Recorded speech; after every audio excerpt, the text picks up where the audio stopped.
Hey, we are live. We're supposed to say hey mediums, but I'm definitely more of an XL. So I think like keystrokers would work, but that's pretty vulgar. So um, I don't know exactly what to call everyone that's watching, but welcome to the Newbie Takeover. We have decided that we don't need Josh and those guys, although we love them. We're going to do our best to fail without them. And so welcome tonight to the round table. We got some thoughts, we got some ideas, but we're really just kind of here to hang out. And so I'm going to I opened up the chat and I lost it because I want to see everything that JR has to say all night long. Yeah, we've got here, consistently Christy, and us. Hey, Newbie takeover. All of Watch us. out, world. So the real fans are in the room. Lost it. I totally lost it. This is so professional. Well, JR is calling us beautiful people. We are beautiful people. Marilyn Manson was also a beautiful person. My son saw Marilyn Manson for the first time recently. He's 4 years old. He said, "Daddy, why does that guy look like a vampire?" It's a fair question. It is a great question. There we go. All right. So we just wanted to talk a little bit about writing, a little bit about ourselves. We kind of had some questions that Lauren came up with, and I think they're great questions. But then we also had a question from Luke, I believe it was. But Luke's question was a rehash of somebody else's question. I didn't catch all of that, but somebody asked this question like 3 weeks ago, and then Luke kind of threw it out there. But Luke's not even here, so Bard, today maybe we'll just skip him, right? Isn't You must be present to have your question answered. No, I'm kidding. Punishment. Yeah. Luke re-asked a question, and it was about the try-fail cycles that you see in literature, but in particular in short stories. What do try-fail cycles look like? Maybe what their purpose is. Any tips on those? Okay. We just brought up that topic. We kind of touched on that topic, where the host touched on that topic a couple of weeks ago, and we didn't get into it in depth. So he wanted us to come back to it today. Okay. Yeah, I guess we'll hit that. So let's start with these questions that Lauren has. Is that cool? Can we just throw this out like real quick? Like sure, get going let's do this. right off the bat. All right. So Lauren, why don't you start with sharing a little bit about yourself, why you write? This is your first series that you write. Yeah. Well, a little bit about me. I have an English teaching background. I taught English in a university in China for a year, and then taught high school and middle school English for 7 years before I became an editor full time. And all the while I've been thinking, I'd really love to write a book one day, but I know that the first one's going to be, a struggle. First one, I'm going to be learning how to write. So I picked a genre that I enjoy reading a lot. I enjoy editing a lot. It's historical romance. Definitely into like the sweet, clean kind of romance stuff. And I'm just about done with the first draft. Well, done with the first draft, but I got to revise it. And I've got 3 books planned in that series. Very cool. All right. Well, Luke, you showed up just in time for us to. We weren't going to answer the question you asked unless you showed up. But Luke showed up. So, Kayleen, how about you? About me. Well, after that, I just feel totally inadequate. No, I'm kidding. Which I will say is definitely a common author problem, is that sense of, am I a fraud? And you kind of have to push past that. So that's one of the biggest things that I've had to work through, is believing that my writing is good, that my stories are worth being out there for people to read, and that I can always improve and get better. So yeah, that's me. I don't know what else to say about me. I don't know where I read it, but I remember reading, I'm going to paraphrase this quote. I'll probably bastardize it a bit, but the quote was like, stop telling people that you want to be a writer if you're already writing. You are a writer. And the reality is we get better at everything we do. Doctors practice medicine, lawyers practice law. They're constantly practicing. They're never going to achieve the goal. As writers, we're practicing our craft. I know a lot of writers that, you know, their idea of writing a book is just, it's practice. There's been authors that have said you're not really ready to release a book until you've written 1 million words. Well, that's not a thing anymore. That's not even close to a thing anymore. You write your first 60,000 words and you could put it out there. And if you have the guts to do it, then you have a book out there. And those of us who have been blessed enough, lucky enough to be involved in communities like KSM, we throw a book out there and there's people reading it right away. That's not very normal. I am writing a Smurfette Space Marine story. That's true, JR. That's the next on my docket. But truly, like, we are writers from the very start. Whether, even if we never publish a book, we're still writers. And so we have to look past, and I know you're attempting to, but you have to look past that.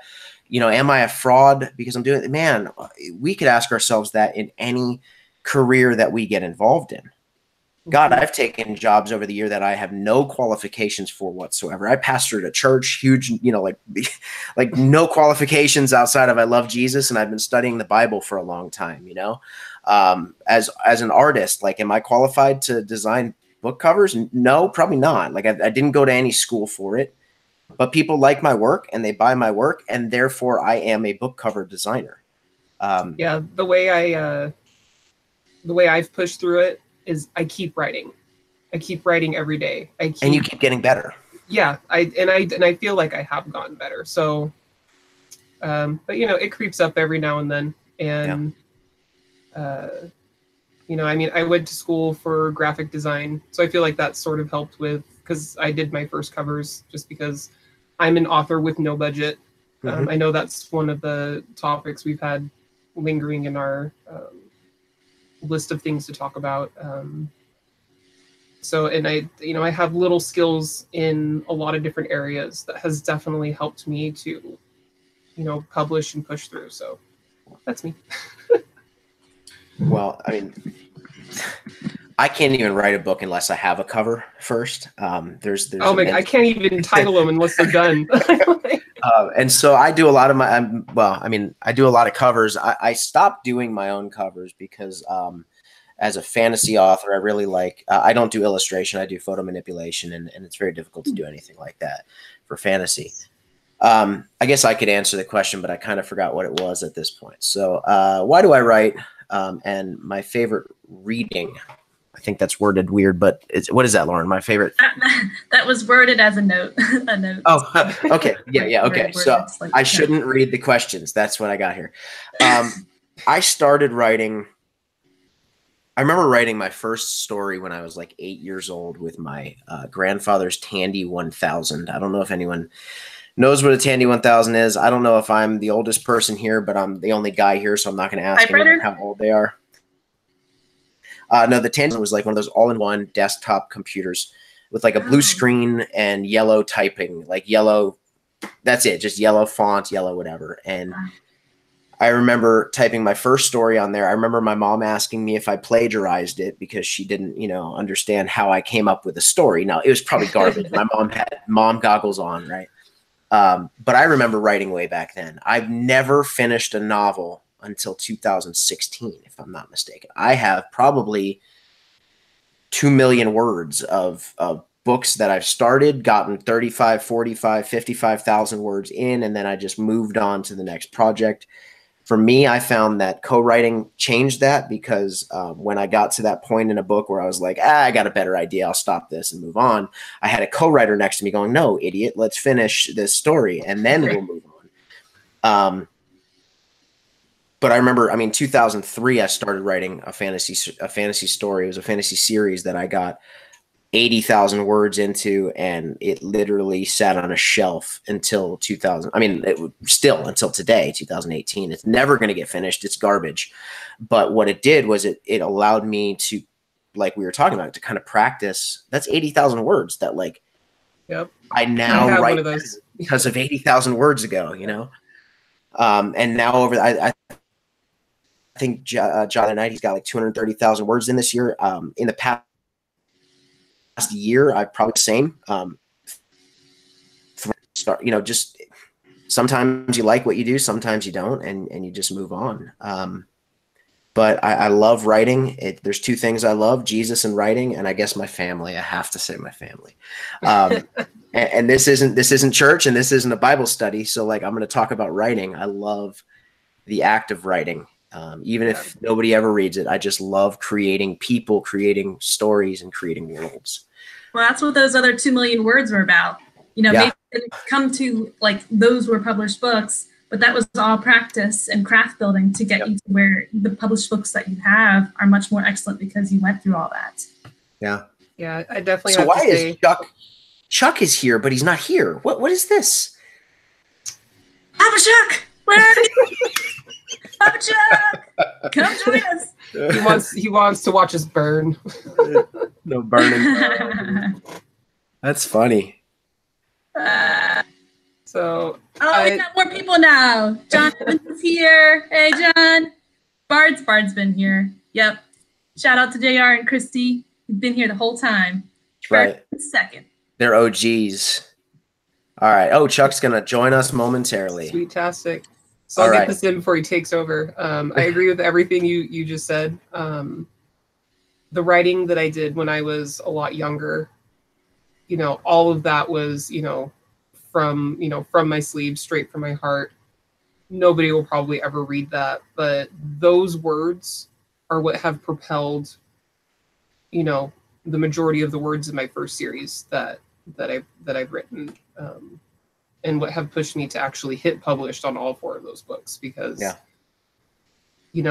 I had a passion for writing, and then I was like, I really want people to experience this. I want them to experience this uniqueness of my own mind. And so, yeah, if you have unwritten words, they're not useless. They're definitely giving you strength and growth towards the next ones.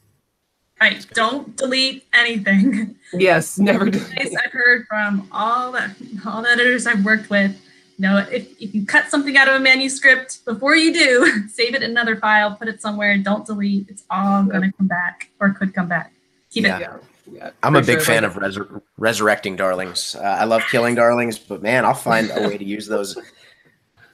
I wrote some space opera where there was an arena battle, and I threw it away. I don't mean literally threw it away, but I just threw it away and started writing the 4th book in the fantasy series that I'm on right now. And there was an arena battle, and I'm like, wait a second, that space opera was like hand-to-hand combat. I could so easily just switch things out. And there was like 1,200 words that I didn't have to write. I just went in and changed some stuff out, worked perfectly, flowed perfectly.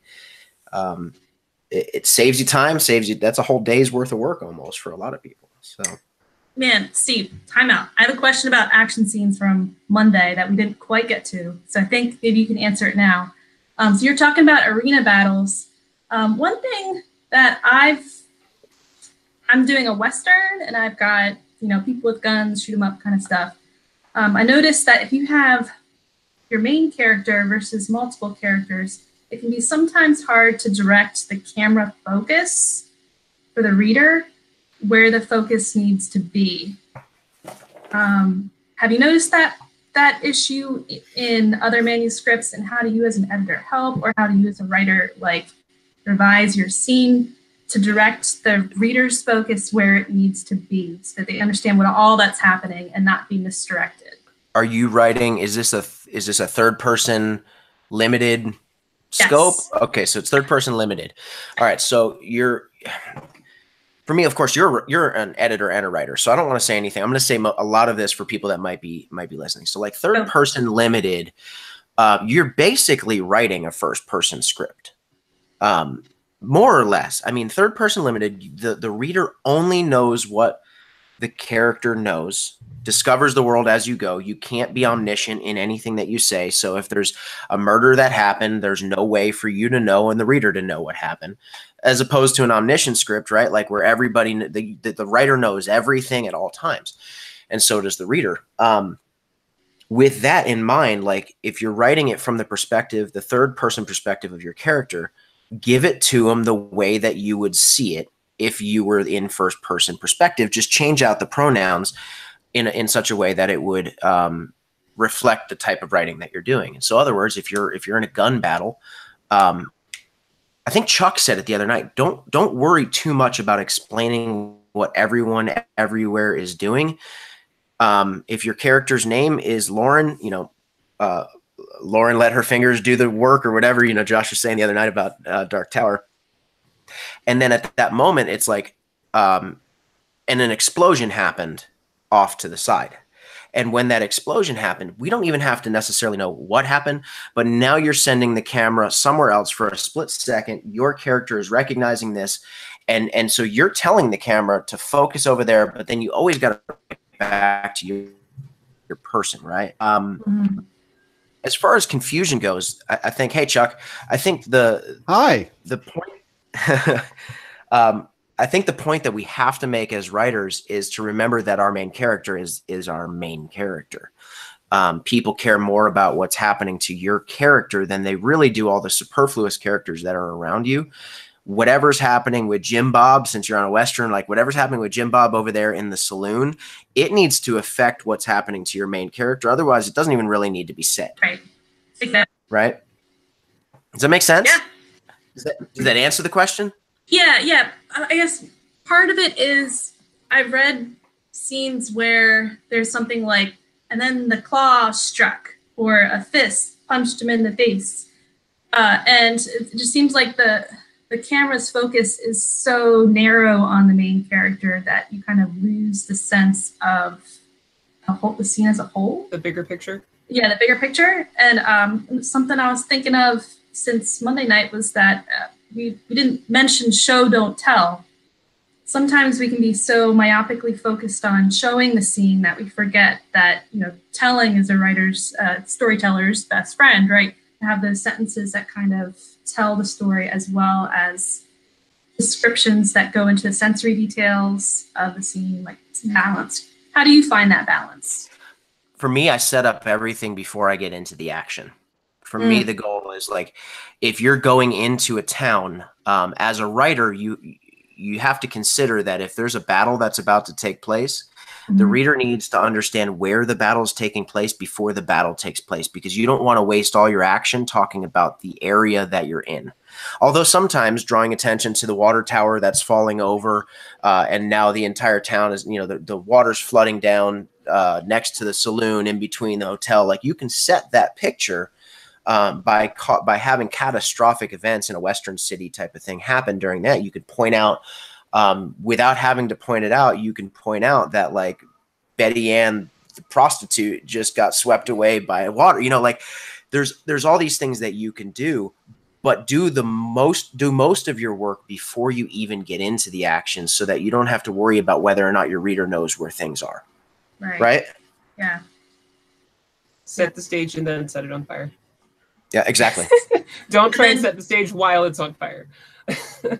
Yeah. Like, hey Chuck, you made it. Hello guys. I'm listening and trying to catch up on whatever it is we're talking about, because I have no idea. We're kind of back to action. We're back on our topic from Monday night. Okay. Let me just get my situation situated here. We were doing a hello, meet the newbies thing, and then I segued with no transition. So did you guys just decide to kind of just do this for the fun of it? Or yeah, why not? Did I miss something? I've sort of been takeover. I've been out of pocket all day, so I don't know. All right. Okay, cool. Yeah, so I heard you talking about show don't tell right there for a second, and you said that you can get myopically focused on the descriptions and things like that. In my opinion, there is a difference between showing and describing. Because in proper showing, there's a subtext to the description that is doing the showing. It's not just saying this thing looks like this. It's saying, you say this thing is here, but because of the things you say around that, it adds subtext that tells you, that's showing you the story as opposed to just telling you what something is or what it looks like. Does that make any sense at all?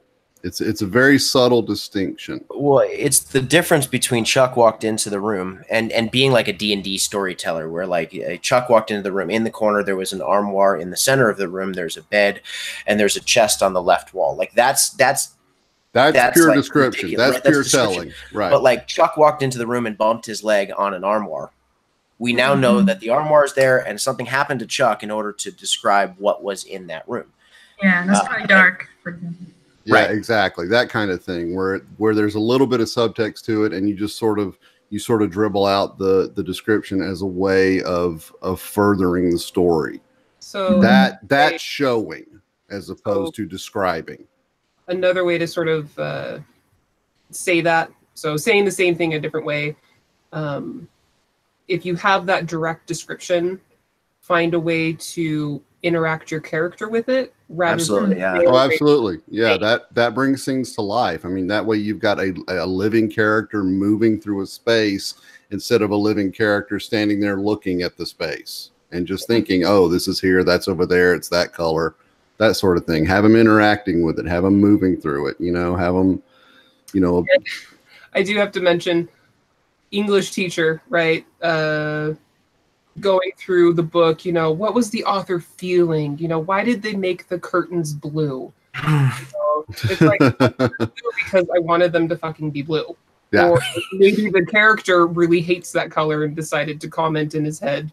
Yeah, a lot of people go really deep on this. Yeah, I have a short story in Bridge Across the Stars. I have a short story about a taxi driver. It's far future, so it's like spaceship taxi driver. Anyway, I'm gonna make it brief, but he ends up dealing with android children that are in like sex trafficking situations, and it's really kind of dark and weird and morbid. But it was like a week or two or 5 days before my daughter was born, and in my mind that meant nothing at all. Like that was not a thing. But I have an author friend that, man, he went so deep into like my reason for writing this story, because it's like all your subtext, and I'm like, no, man, I just wrote a story. Well, that just goes to show you, though, everybody comes to these things from a different place. Yep. I mean, it's like Freud said, sometimes a cigar is just a cigar. Sometimes blue curtains are just blue fucking curtains. That's all they are. It's not, sometimes robot sex slaves, they're a plot device. There's not some deeper meaning to them, but there's always going to be people who want to read in and try to find some deeper meaning to what maybe, not necessarily a superficial story, but a lighter intended story, So I think that can also be seen as a compliment, that whatever you've written has made someone want to stop and actually try and get into your head, which in my mind, nobody wants to be up here. I don't want to be up here half the time. Because, a lot of the descriptions that we might write into the story, they have nothing to do with anything other than that's what works for the scene. So whatever conclusions at that point someone might derive might make them see a little bit more about themselves. I think that's actually fair. Oh, sorry, go ahead, Lauren. Well, most of us, we're writing what? Fantasy, sci-fi, historical romance. We're not really trying to write the like deep literature. No, I gave up on that a long time ago. But we could. I mean, we could. But yeah, English teacher. I don't know if curtains came up, but like Madame Defarge's knitting came up, or red in Tale of Two Cities repeated. Yeah, all that stuff. Older literary stories, man, they are deep, and arguably a lot more effort was put into the little details of all of those stories. Again, it doesn't make them better. I quit most golden classics after 5 pages. I can't deal with Heinlein. Well, we have a very different mindset nowadays. Yeah. I mean, because that was entertainment back then. Right. They wanted big, long things they could get lost in for a month. Right. Because they couldn't go to the movies like we can. And over the years, things have just become more bite-sized and more immediate, and that's why thrillers and romances, short romances are so popular now, because we move a little faster. We don't We don't worry about the prose being as flowery and chewy and, and just, have a mouth feel to it the way it does if you go back and read that older stuff. It's just times change, and that's the way it is. I think something Kayleen said though is worth touching on. So like you Always. go into oh, it is. So you go into a bar as a writer, like in order to put blue curtains in a tavern, you either have to be really not thinking about the aesthetics of the place, or you have a reason why those curtains are blue. I think the tavern works out pretty well. But what I mean by that is like the room that you're creating, you actually said it, Kayleen, like you're creating an atmosphere. And it works for the place that you're in is actually, I think, what you said. And so for us as writers, like if I went into an old lady's house, like I'm going to make it feel like it was straight out of the 70s, right? Or straight out of the 60s, or however you want to look at it. Yeah, I'm actually writing something right now. There's this nasty, ugly 70s linoleum in this older lady's house. And like I used the memory of my house growing up to develop some of that stuff. And so, no, it doesn't mean anything as far as like there's not some deep rooted mystery that's going to come out later in the story. But like I want to set that scene so everybody knows exactly what kind of a woman's house I'm in the moment. Right. Yeah. Yeah. The setting can be a character too. It's not right for every novel. It's not right for every short story, but it is a lot of fun to play with. Later on, we're going to talk about short stories in the try-fail cycle. And I was going to bring up one of J.R. Handley's stories and going to go all English teacher on it. I didn't know we were doing a critique. Then should just do that. Do we want to do that now? You can put him on the spot. Go for it. Yeah. Why not? Oh, okay. All right. So Luke brought up the try-fail cycle with short stories. And the idea behind the try-fail cycle is that you have your protagonist at the beginning of the story, he or she is weak in some way before they go on their adventure. And then by the end of the story, they've gone through a lot of character growth and change. And the way they get there is by facing adversity, facing conflicts, facing bad guys, trying, failing, but they get up and try again, or maybe their friends push them, or maybe they have no choice and they just have to keep on facing whatever it is. Maybe they have to dig deeper. Maybe they have to face their own inner weaknesses, their own inner conflict in order to be able to overcome. But they keep trying, and as they try and fail, they learn something from that. Maybe they find that their weakness is actually a strength. Maybe they find that they need to rely on other people. Whatever it is, they figure out something, they grow from it, and then by the end of the story, they're stronger for it. So with a short story, you want to be really super focused on whatever that story is and your protagonist growing. So you kind of want to start out with a particular weakness that you want to focus on in the story and strengthen him on at the end. What do you guys think? Try and fail cycles? Something that's very hard to do in short stories. Yeah. It's the reason why I would say, God, please don't quote me on this, but like 75% of short stories that I read really fail to hit the mark as far as a quality beginning to end short story. Most short stories that I read start out really strong, even have a decent middle, but then end it just in any way that's necessary picture, instead of realizing that like it still needs to tell the same kind of a story that a novel does. I still want to end that short story feeling like I just went somewhere with this character or cast of characters. It's very difficult to do in short stories. That's why I don't think short stories are not like practice for writing a novel. They are a very specific talent. And it's not for everybody. Short stories are just not for everybody. I have a real hard time working short. I always have. That's why my short stories tend to be, they're very plot driven. It's very much a problem is set up, a problem is solved. And if any character development is very much secondary because it's a short story and it's hard to show the try-fail cycle and any kind of character growth and change in the space of, 9 or 10,000 words. Yeah. It's just really tough to do that, to have somebody really get invested in the character enough to really appreciate the change you're trying to accomplish. So whenever I do short stories, they're very much a plot driven kind of, here's this monster that needs killing and he's dead by the end of the thing, you know, that kind of stuff. So short stories, I think, are really a very specific kind of skill set. And I have great appreciation for anybody who does them well. I'll tell you that much. Yeah, actually probably the first one I did was the one for the anthology, and I almost wanted to set it on fire. I probably had 5 different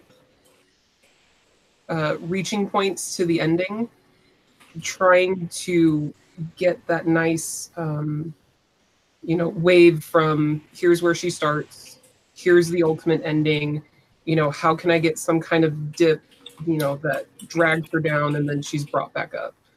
I think it turned out okay. I hope. I'm a pantser, like 100%. Lauren, were you gonna touch on that? Oh well, keep going with pantsing with short story. Good luck. I am. I'm a pantser, like 100%. And it's funny that maybe not 100%. Actually, I'm going to disqualify that statement. I had an old author friend that like thought it was fascinating that the only time I outline something is with short stories. I don't outline novels. I have a general idea of what I want to do and how I want to get the character, whatever. But like there's no outline with short stories. I have this 5,500 word short story that I meticulously outlined because I knew that if I didn't, by the time I got the character to a place where like he was redeemed at the end, because that's the goal of any story, right? Is some kind of redemption, regardless of what it is. It's some kind of redemption. And so like, if you only have 5,500 words, that's a chapter. Many of my chapters are 5,500 words. Right. And so like, how do you tell that story? And so I outline it, man. I very meticulously make sure that it's going to get there and not take 40,000 words to get there. Yeah. Edgar Allan Poe, he had 2 main rules for short story, and he's supposed to be the guy who kind of started the genre. One is that a short story should be able to be read in one sitting.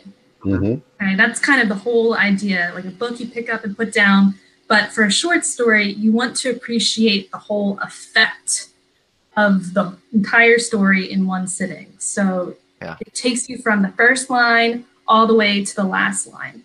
And then with that, one reading is a unity of effect. That's his words. That the story should be driving at one thing. Maybe you want to make your audience laugh or cry by the end or be horrified. That's usually Poe at the end. Or just like, yes, that's awesome at the end. And the more focus you can have in your short story with the conflict that you have, with the plot that you have, or with your character, a single character weakness that you're trying to strengthen by the end, the more focus you have, the more successful that short story will be. In your novel, your main character is going to have lots of different weaknesses that are going to kind of ebb and flow by the end of the book. But in a short story, the more focus you can have, the more successful a story will be for the reader at the end. Yes, and please give your main character weaknesses, pretty please. As an editor, please don't write Mary Sue's. They're just please give them some weaknesses. Do you see a lot of that, Steve? Oh my! You seem to have a real sore spot about that. Yeah, man. I would say. And I sent you a story about a guy who's indestructible. I mean, haven't gotten there yet. I have not edited that yet. But listen, man, that's superheroes. There's a big difference. Your weaknesses. Your weaknesses have to be there, but they don't have to be physical. Sure, even Superman's got kryptonite. Superman, right? Well, not only does he have interpersonal. He doesn't just have kryptonite. He has Lois Lane, and Jimmy Olsen, and yep. Sorry, you were talking about don't write Mary Sue's, and I interrupted. Yeah. You know what I was gonna do? So I'm a musician first before I really was anything. I was a musician, and so like I was thinking about this as you were talking, Lauren. There's an art that has been lost, I think, across the board within the arts, like from painting to music to writing, there's this thing that I think has been lost over the years. And so when I was doing music really heavily, one of the big things was, and there's actually a job description that was to decide which track order an album went in. And that was almost like your entire job. And that was a passion of mine when I was writing, was to set up an album in such a way that, like, when you listen to it, there is an experience that you go on. Yeah. Now with Spotify and iTunes, there's no way to capture that experience anymore, because we're just releasing this, releasing that. And each song has to tell its own story. First of all, that in a way that's like a novel versus a short story. But I think that in a lot of ways, we've just lost all of that in our current society that we're in. We've forgotten how to take somebody on a journey. And not everybody, I mean, don't get me wrong, but like, just like in a lot of ways, we've just lost that. We just kind of want to do something that's cool. And that's what I see a lot in music, is we just want to write something cool. We're not really looking to make anybody go on that journey anymore. And so, like with short stories, you have to decide the reason why we're writing it. And if it's just like Chuck said, just to write kind of like a fun plot driven whatever, that's cool. It's never gonna change anyone's life. It's never gonna be incredibly groundbreaking, but like it could entertain somebody for 45 minutes. With everything, you just got to ask, what's the goal, right? Yeah. Know your why. Yeah. I was thinking, one line from an Annie Dillard book threw me off for like 10 years. She mentioned in her memoir something like realizing that when she looked at life, it looked like she was watching TV. And not actually being in the moment, but like watching TV around her on a screen. I read that in high school. I was like, oh no, now I feel that way too. Thanks, Annie Dillard. Steve, JR wants you to bring back the power ballads. Bro, go listen to my album. There's a good power ballad on there. Come on, man. Got some ballads all day long. I could sing for you right now if you want, JR. Give me something to sing. No, I'm kidding. Please don't. So in light of the question that I could sing about Smurfettes. I think that was the Smurfette Marine story you wanted. So I wrote something down. I was listening to I listen to a lot of books because most of my reading is done like in editing. And so I don't enjoy reading as much as I used to. I don't know, Lauren, do you feel that way? Sometimes. Yeah. When I read all day long.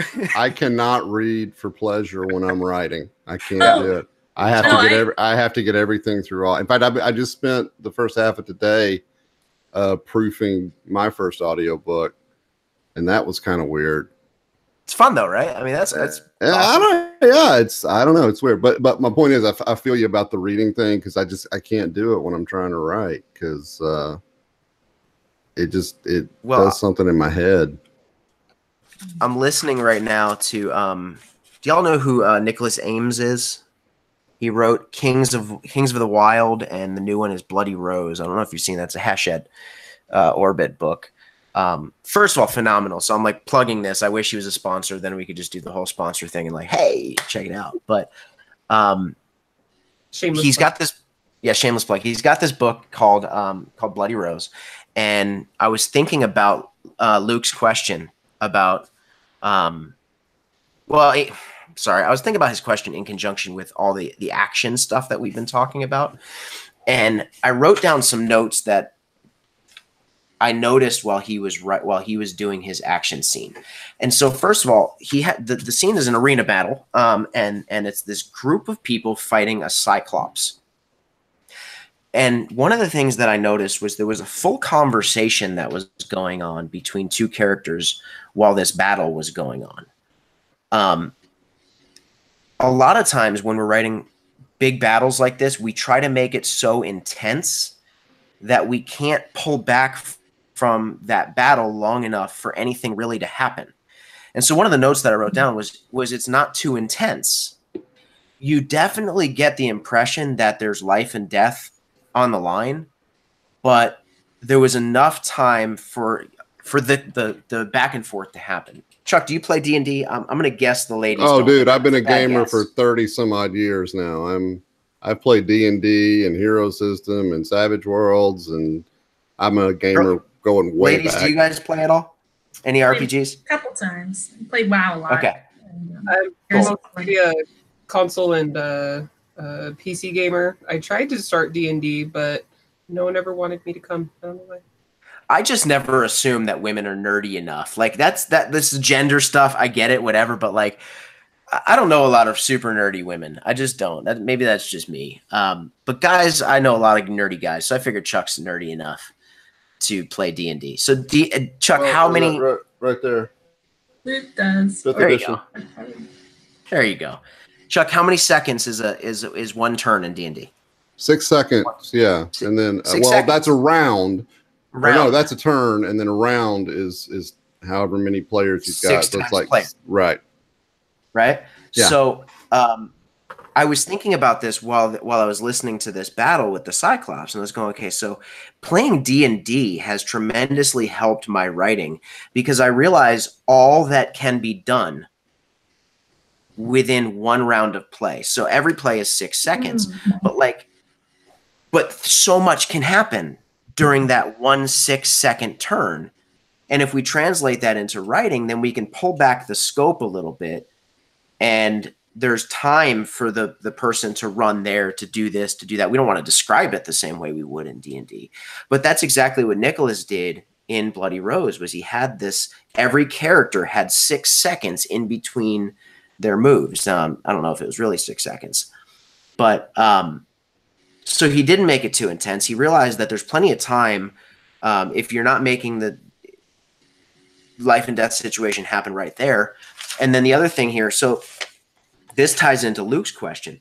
The main character is a bard who happens to have some archery lessons. She's not really that good, whatever. So she shoots this Cyclops at this like really imperative moment in the story. Shoots at the Cyclops, hits it in the eye. The Cyclops goes down dead, right? This is like, again, in my opinion, this Mary Sue moment where like this woman should never have been able to do what she did, but she did. So I walked away from that going, well, that was a little disappointing. There was like these awesome fighters in there. So the next scene, we find out that she actually didn't hit the Cyclops and she shot one of her party members. Yes. And I went, this is it right here. Yeah. This is that fail moment where everyone thought, man, she just achieved the greatest thing in the world. And everybody on the outside, they're letting everyone else still believe that Tam is the one that shot and killed the Cyclops. But she actually shot her party member, and the party member at the same time sliced the thing's neck, whatever. And from the perspective of everybody else, the bard did it. And so, like, to me, that was this awesome moment in action writing where it wasn't just kill the Cyclops, but something else happened that damaged Tam's perspective on the whole thing. I don't know if I just rambled to a point where I didn't get anything across. I felt like I did. No, Josh has told me, if you have like 2 or 3 things that you want to have happen, like end goals, if you could have those happen at the same time or around the same time and the story still makes sense, to do that, to increase the tension, increase the action and the potential for growth, and kicking them off a mountain, setting them on fire, or whatever. Yeah, that's the difference between having like the small climax resolutions and then just the big one. Yeah. And that big one always tends to be more satisfying, and you just have to tie everything up in a logical way. So Right. I mean, clearly Tam's going to do something amazing at the end of this story, but because of this failure right here, kind of toward the beginning of the story, there's now redemption later on where she's probably gonna take some amazing shot that she's but now it makes sense. Now that she's failed at it once, when she does it the second time, it's not gonna faze me if she actually accomplishes it, because she spent time thinking about the failure, and for us, thinking about a failure and preparing for the victory is like, that's part of life. That's amazing. Yeah, well, that also sets her up for something she has to be redeemed for. And exactly. That's a great little. If it's not the main plot, it's a great little subplot going through it. I don't know if she's the main character or a supporting character, she is. but yeah. And she'll have to overcome, like a man versus self conflict, because she's going to have those internal doubts now before she faces the next opportunity or the next challenge. She's going to be thinking, I'm going to miss. I could kill someone. Right. Those doubts weren't there before. Now they certainly are. And the only way for her to overcome the next, big bad guy is for her to first overcome what the internal struggle that's going on inside. Good stuff. So there's two kinds of short stories that I thought of top of my head that had a try-fail cycle, sort of. One that's really focused on that character development. So your protagonist looks really different from the beginning to the end. In particular, one character weakness that they have, character flaw. But another kind of short story is where the author's kind of exploring a theme through the short story, and maybe the main character doesn't progress by the end. Maybe he regresses and gets worse by the end, or maybe he becomes a villain by the end, maybe more Game of Thrones, or maybe the ending has a very, an ending like, what's it, Inception, with the top still going at the end? Right, the little thing still spinning. Yeah. Like an ending that really kind of blows your mind. It makes you think at the end. The author doesn't necessarily get the character to progress by the end, but does something interesting around an idea that he's explored through the conflict. And that's where I wanted to go with JR's story. So I read a story. Hey, we're back there. Yeah, JR. Recently, I think it was in the A Few Credits More anthology, where JR, you can help. It's the one where a widow is standing at an award ceremony for her husband, and she's hearing the stories of other men, the heroic things that they did to get a medal, and she knows that her husband's story is going to be read soon. So each story is read, and she kind of like emotionally reacts to it, and then they get out their guns and they shoot, and there's the crack. They shoot to honor the dead. But as the story goes on and the more names go on and we're getting closer to her husband, the tension's kind of building. She's trying to hold it together. She thinks she can. She's kind of looking down on other people who are breaking down around her. But then finally, when her husband's name is read, she breaks down in tears. She cries. She falls on the ground. And it's her two little sons who kind of help her up. Then at the very end of the story, we jump forward into the future, and her sons are coming back from the bus from school. And they're excited, and they're tall, and they're proud, and they've just taken some test, and they come in with big smiles on their faces, and they announce to their mom that they're going to join the military. And then she drops the bowl that's in her hand, and it cracks on the floor. So, Lauren, you just blew the entire story that's coming out in November. No, it's great. It's great. Spoiler. We always give them after the fact, so you did perfectly. Oh, man, I thought it was already. No. It's okay. It's okay. It's fine. Let's go forward. Okay. So I really like that one because it's exploring honor versus the real world consequences of getting the honor, of going for honor, of fighting for your country. It's wonderful. We always look up to those heroes, and we're thankful for them. Extremely, extremely, extremely thankful for them. But there are consequences to being heroic and self-sacrificing, and stories don't always focus on them, and that story really did. So I feel like I have to say, they are just, it's the upcoming anthology. It's not even out yet. Live on the internet for all the world to hear. Okay, so Bard asked a question. I don't know, are we like private here? Are we trying not to give out names? Bard asked a question. Lauren's ruining short stories, so I can tell everybody who Bard is. Here's the question. How about a short story that, hold on. Was there a question attached to yours, Lauren? Or were you just stating how much you liked that particular? You can have she sort of had a tri-fill cycle. too, where Okay. she's like, struggling with her emotions and struggling to overcome them, and then ultimately it ends the way it ends. I just wanted to make sure I didn't miss a question as I'm jumping to the next thing here. No, just that there's different ways of having a tri-fill cycle, and there's different ways to play with it. Right. So Bard asked the question, how about a short story that ends with no or little character development, but it leads into further stories through which the character does develop across the span of a series? I'm going to briefly answer, but I want you guys, I want to hear your opinions on this too. I want to tell you from the point of somebody who's curated. I've curated 4 superhero short story collections, working with I think 50 something authors to put those together, and then I've done monsters collection with another 12 authors, and then I've been a part of several others, and I know you guys have short story credentials as well. But here's the thing: as somebody who has curated these, and I get all the reviews, and I hear all the things that you want to know what the #1 complaint from reviewers is they absolutely hate short stories that are just there to try to tie you into a series. Yep. Hate it, because they're not buying your series. They have no interest probably in buying your series, especially if you have alienated them into feeling like they have to buy your series. The You best don't ever want a story to sound like a pitch. Exactly. Best thing you could possibly do is write a short story that stands alone 100%, begins, ends, and if you have characters that are involved in further stories, then you can say, find out what else happens. Okay, so that's not what you meant, Bard, and that's cool. I might be getting to this. It's cool if you have characters later on.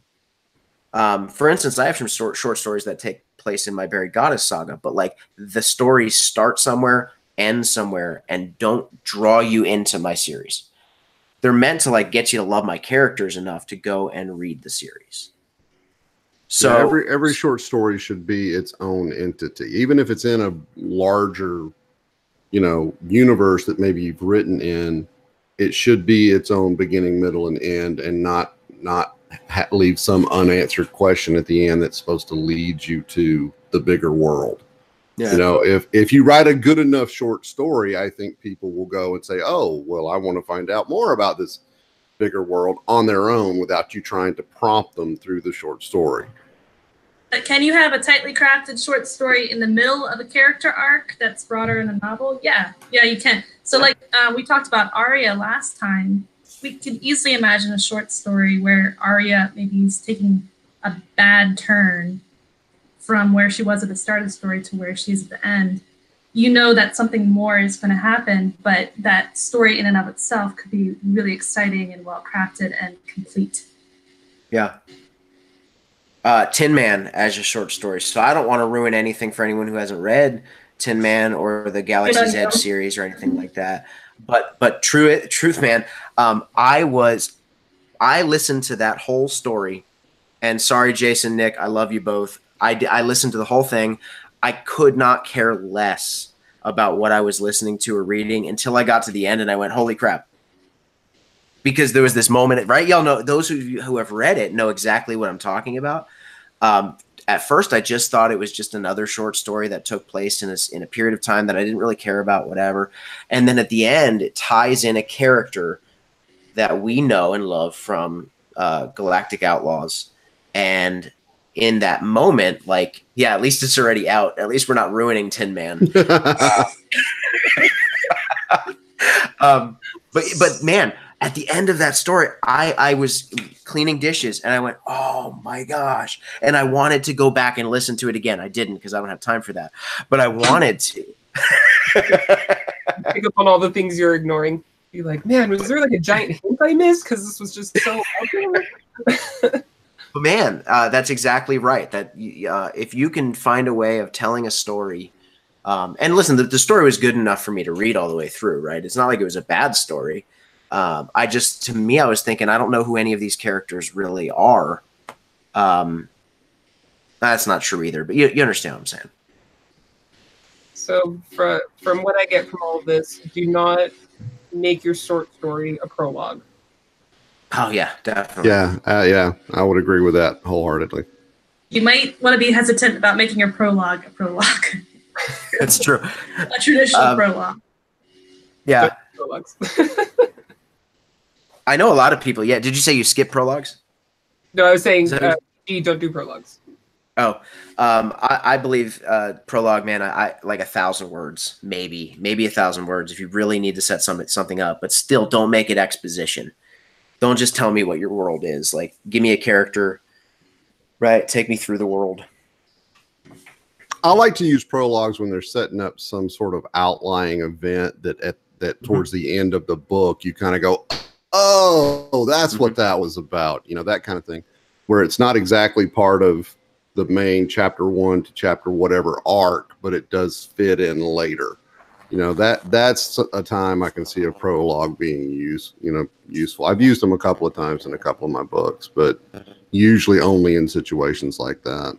Well, the fantasy genre is really forgiving when it comes to prologues, and so all three of the Buried Goddess books have prologues. Again, they're about like 1,000 to 1,200 words long.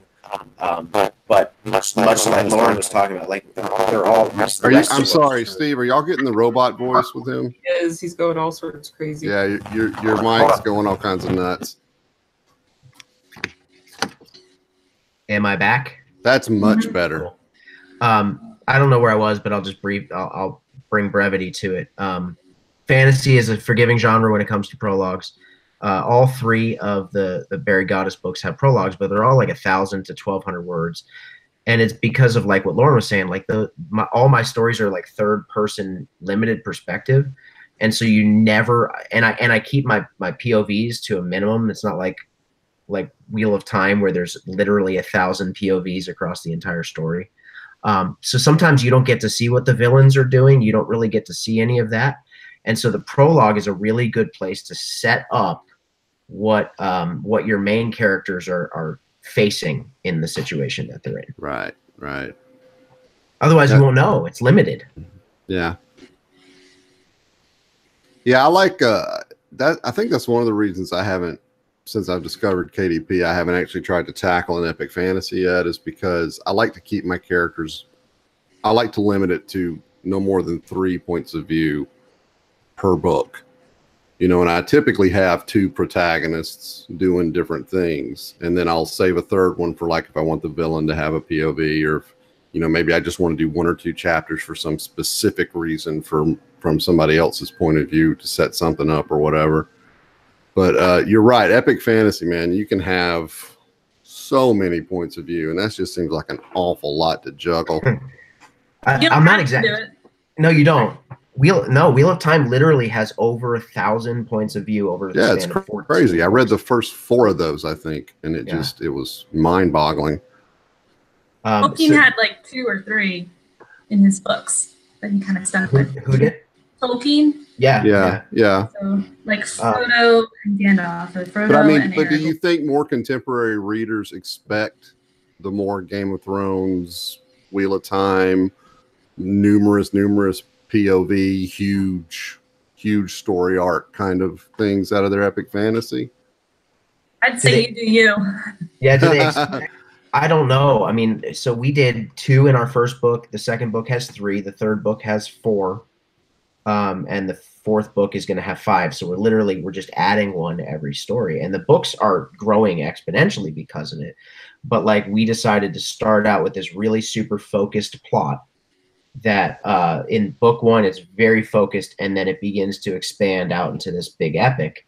And so I have a feeling that people that read the first book, like if they're expecting the Georgie Martin, they might go, this isn't for me, but they're going to miss out on the fact that we have just purposely decided, and they're not going to miss out. Our book probably sucks, but like they're going to miss out on that epic thing that grows because they don't want to give in to the slow burn. And I love the slow burn. Like, yeah, you know, now, Dean Floyd mentioned shattering moments. We've got like 1 minute left before the hour. Not to hey. away, but we got 1 minute. Anyway, I thought that was an interesting point to bring up. Shattering moments, particularly, I guess, with a try-fail cycle. You get that one moment where he doesn't just fail. He makes everything worse. gutted. You know, he's going through like the black his moment, personal hell. Yeah, it could be the abyss that he's going through, or he just did the worst thing, and now he's enduring that. Okay, so what do you guys think about shattering moments? I quite enjoy them. I don't know what that says about me, but I personally find if I can take my character down to such a level, then it's easier for me to get in their head. So whether or not I actually write that in, if I can find a moment where they have been there, depending on where I'm starting the story, then it's easier for me to write them, if that makes sense. I don't know if that makes sense at all. Yeah, it made sense. I think that they're, I'm not going to say vital, but I think they're super useful in pretty much any kind of story, but you have to scale it to the tone of your book. Well, yeah, like if you're writing a romance, it's that moment when they think they're never going to get together again, you know, which, okay, it sucks, but nobody's going to die, you know. But if you're writing epic fantasy, then the world is doomed and it's my fault, you know. Yeah, you totally have to scale those things to the tone of the book, because if you dump some super heavy, oh my God, I'm going to kill myself now into the middle of a Hallmark romance, that's a really hard left turn. That's hard, you know, as far as the tone of the book goes. So yeah, they're useful, and absolutely, I think they have a place as long as you don't under or overdo them. It's a good thing I don't write romance. Every brainstorming session I have with Rhett, one of the questions we ask is, how do we destroy our characters in this book? Sure. I don't like happy endings. Really? I don't know about you. I'm not a happy ending. At the end of the series, sure, I'll give you some kind of happy ending, but I'm blowing it. I'm spoiling everything here. This is spoiler night. I always want you to think the book is a happy ending, and then I want to flip it on its head. Every time. I love it. I love when authors do that to me. I mean, think of Georgie Martin. How many times do you think you're going to get a happy ending and then there's a red wedding? Yeah, I have in the back of my mind, you know, the book where a reader might contact me and be like, I threw that fucking thing across the room. When's the next one? You know? Yeah. See, if I reach a point where I'm throwing things across, I stopped reading Game of Thrones after the red wedding. And if I reach a point, because real life is too much like that. Fuck that noise. Real life is overrated. I want entertainment. I want the good guys to win, the bad guys to get their asses kicked. And I want to feel good, walk like there's hope as I walk away from my entertainment. I don't want more everything's shit and you're going to die like you get in a day-to-day life. That's just me. I like happy endings. I get too many sad endings in the real world. But that's the point, right? Aren't we writing real world characters? No, hell no. Characters, sure. But no, we're writing fucking fiction. Fiction is not designed to just mirror what we already see. It's designed to show us something else. In my opinion, I'm not preaching to everybody, but it's just, you know, if I want to get depressed like I get when I read the fucking Red Wedding or I watch Walking Dead, I'll turn on the damn news. Yeah. That's more depressing than anything in the world. If I want to feel good, I'm going to go read a Spider-Man comic book and watch him beat the crap out of Green Goblin because the good guy is going to win. It's okay if the good guy wins, but who's the good guy is the question that I was asking. The guy who's doing the thing that's greater good. But Tyrion in Game of Thrones is now the good guy. You would I never wouldn't know because I gave up. Right. It made me feel like shit. If it makes me feel like shit, I'm not going to do it more than once. I agree. Well, I don't want them to feel terrible. Whoa, that was fun. Let's do some more. Unloaded, Chuck. Good Lord. So, for me, at the end of a book, I want you to feel like there's been a victory. But as things are in the real world, like there's two train tracks running parallel. There's the wondrous train track and there's the woeful train track. There always is. There's no like great moments of your life that are not paralleled with crappy moments. Sure. Things are great in my job. Things suck in my relationship with my wife. Right. Things are, you know what I mean? And so like Now, I will say this, man. Georgie Martin, he decided to make all of us hate life, right? Like that was a goal of his. It's bleak. That's what I'm saying. I don't want bleak. I mean, I can handle backhanded victories. Like, yes, we won the day, but I lost my best friend. That's more where I'm at. That kind of stuff, sure, that's good drama. But the stuff like Martin and Walking Dead and all these other things, grimdark, that's just bleak and hopeless, and it pisses me off. Now, the juxtaposition to that is like R.A. Salvatore, who I've read 38 books of. Yeah. And I have zero worry that Drizzt or any of the characters are ever going to really die. Like even Bruno died at one point, and then like magically he was back again. Yeah. And so like for me, there's no investment in that because I'm not worried about them at all. But I think the people that are fans of that type of fiction are also people who are fans of the comic book genre because they want that comfort of consistency. Which again, I've read 38 of them, so like I'm a fan, right? But I think people who love that they want to go to it because it's that consistent kind of feeling of they will overcome and they know there's a certainty there that they get, and I think that certain readers want that, and I think that's why Salvatore's been as successful as he's been over the years. Yeah, and why Spider-Man's been around for what 60, 70 years or something. I don't even know. But we have to ask the question: is Walking Dead successful? Is is the Song of Ice and Fire successful? Like, is Wheel of Time? Wheel of Time is grim dark, man. Some people love that. I think there are people who actually would love to live in a world that's that free, where you can there's no real overarching morality or law that says you can't just slit someone's throat when they tick you off. I think everyone wants to feel like a lot of people feel like they want to live. Well, yeah, that's a better way to put it. I don't right, because I would not want to live in that. Like world. I might read Lawrence Western and feel like, man, it would be nice to live in the What an Easy Day, and then you start to think like, I can't even take a shower. Like, no air conditioning? Are you kidding me? Screw that. But there's something romantic. There's something romantic about that, and I think there's a romantic aspect to living in George R. Martin's world that a lot of Yeah, I mean, and again, it's just a matter of taste. It's not this is better, this is worse. It's just what certain people enjoy. It's just I don't understand it. That bleakness, but if that's your jam on. What's your favorite book, Chuck? I know it's a hard question. I know. Give me like random. Right off the top of my head, when you ask that, the first thing that flashes through my mind is they released a completely unabridged edition of Heinlein's Stranger in a Strange Land many, many years ago, and that popped into my head. So in this moment, when you ask this question, I'm going to say that because it's the first thing that occurred to me. Kayleen, if you ask me again tomorrow, it'll probably be a different book. Kayleen, how about you? I'm going to say the same thing like Chuck. This is the first thing that popped in my head. The Mist Reader. I loved the visualization and the concepts in that book. They were just gorgeous. Lauren? The Brothers Karamazov. What's that? The Brothers Karamazov.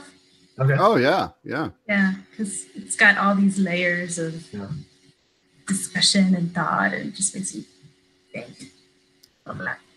Well, looks like my rant took us over by about 10 minutes. Yeah. Well, what's your favorite, Steve? It's weird because like I have to say the series, but Harry Potter. Well, that's not a bad. Yeah, the last book's really good. Well, it's just I don't mean it's weird. It's just weird because like you have to say the series. Like it's hard to just say like, But J.K. Rowling did an amazing job of making us happy and sad all at one time. Yeah. So. Yeah, those are some truly well done stories. And I do want to say, because JR's mentioned this several times, can we get back to Kayleen Williams talking about her My Little Pony Space Marines? So I thought everyone had forgotten about that yeah, I sort of went off on this crazy tangent with, you know, Pinkie Pie and all them, and I guess I might need to do something with that. Anyway, no, I just wanted to mention it because he keeps asking about it. So. And where is your shirt from? Did we resolve that? I have had this for so long, I really don't remember. I'm so sorry. Probably some department store like Fred Meyer or something. All right. Well, what do we have? Any other thoughts before we sign off? Well, Starting a new topic. What's that? Not without starting a new topic. one question Lauren had in here. What is your favorite baby animal? I thought that was adorable and totally random. Somebody asked, what is your favorite baby animal? No, Lauren put that in the show Oh, notes. Lauren put that. What is your favorite? Uh-oh. River otter, for sure. Baby Veal. monkey, veal. Yes. Baby monkey riding backwards on a pig. That's my favorite. I would have to say, gosh, I don't even know. A baby wolf. I do love wolves. Bears. Man. Little bears. Aw. Little baby bears. Now I want veal. Yeah. Veal piccata. All right. Well, Lauren, you want to sign us off? This is Keystroke Medium. Where's the script? Where's the script? There's just no script. Go off. Where's off Josh? Script. Josh, come back. Off script. Off script. I don't have the controls or I'd help you out.